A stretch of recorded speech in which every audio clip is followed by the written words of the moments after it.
Oke, di video ini kita lanjutkan kembali pembahasan soal KSN Fisika SMA tahun 2021 yang tingkat kabupaten atau kota. Nah, ini adalah salah satu soal yang dikirim via WA ya ke saya ya, itu jam 13.26. Oke, kita baca dulu soalnya.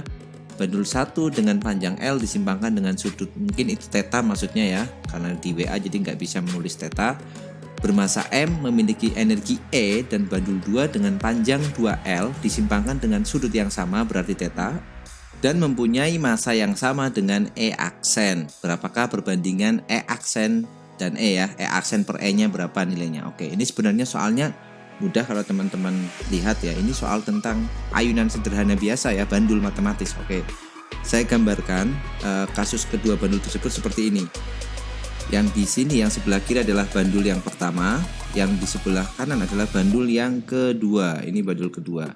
Nah, berarti sudutnya sama ya, anggap aja ini sudutnya theta, ini berarti juga theta. Nah, mungkin ya persepsi saya adalah E yang di sini maksudnya adalah energi total ya, berarti karena nggak disebutkan energi kinetik atau potensial, berarti mungkin maksudnya adalah energi mekanik.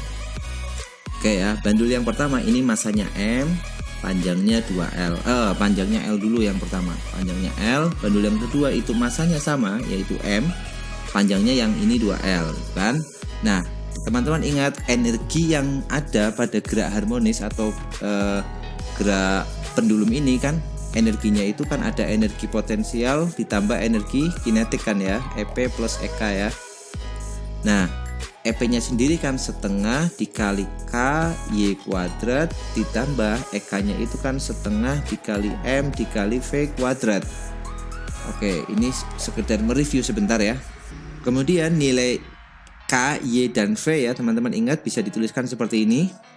Nilai K, Y, dan V kita bisa tuliskan K itu M omega kuadrat, Y itu A sin omega T, dan V sama dengan A omega cos omega T ya. Sudah pasti tahu ini persamaan ini.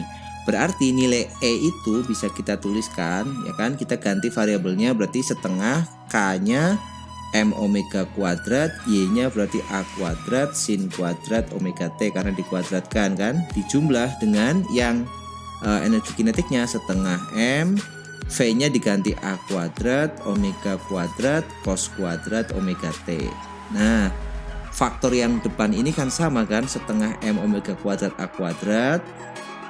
Ini juga ada setengah M omega kuadrat A kuadrat. Kita keluarkan berarti kita akan dapat nilai E-nya itu sama dengan setengah M omega kuadrat A kuadrat dalam kurung sin kuadrat omega T ditambah cos kuadrat omega T. Nah, nilai sin kuadrat tambah cos kuadrat itu berapa nilainya? Ini kan 1 kan nilainya kan? Jadi dari sini kita dapat nilai E-nya hanya yang depan aja setengah M omega kuadrat A kuadrat ya. Jadi saya terus lagi di sini E-nya itu nilainya berarti setengah M omega kuadrat A kuadrat. Nah, teman-teman perhatikan di sini ya.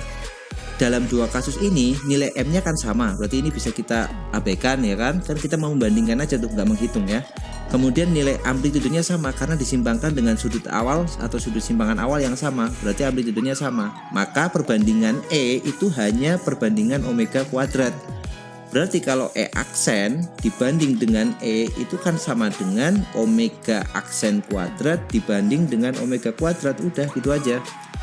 Dengan nilai omega itu kan nilainya 2pi per periode kan, 2pi per T. Periodenya ingat, periode pada bandul itu bisa kita tuliskan T itu sama dengan 2pi akar L per G. Berarti kan hanya dipengaruhi oleh gravitasi dan L.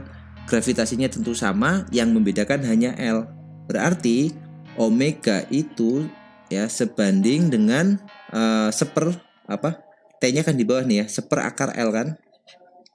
Ya kan, karena di sini periodenya ada di bawah nih. Berarti E aksen, oke, pindah ke bawah sedikit. Berarti E aksen banding E, berarti kan E aksen dibanding dengan energi itu sama dengan omega aksen kuadrat, berarti seper akar L aksen kuadrat dikuadratkan. Oh maaf ya, tulisnya kayak gini harusnya.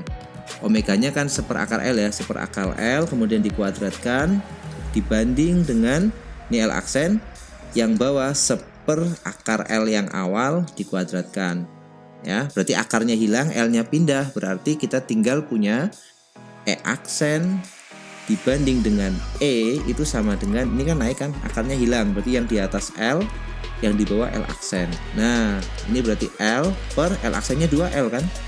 Kita coret, berarti jawabannya setengah, atau kita tuliskan 0,5. Nah, seperti itu caranya ya.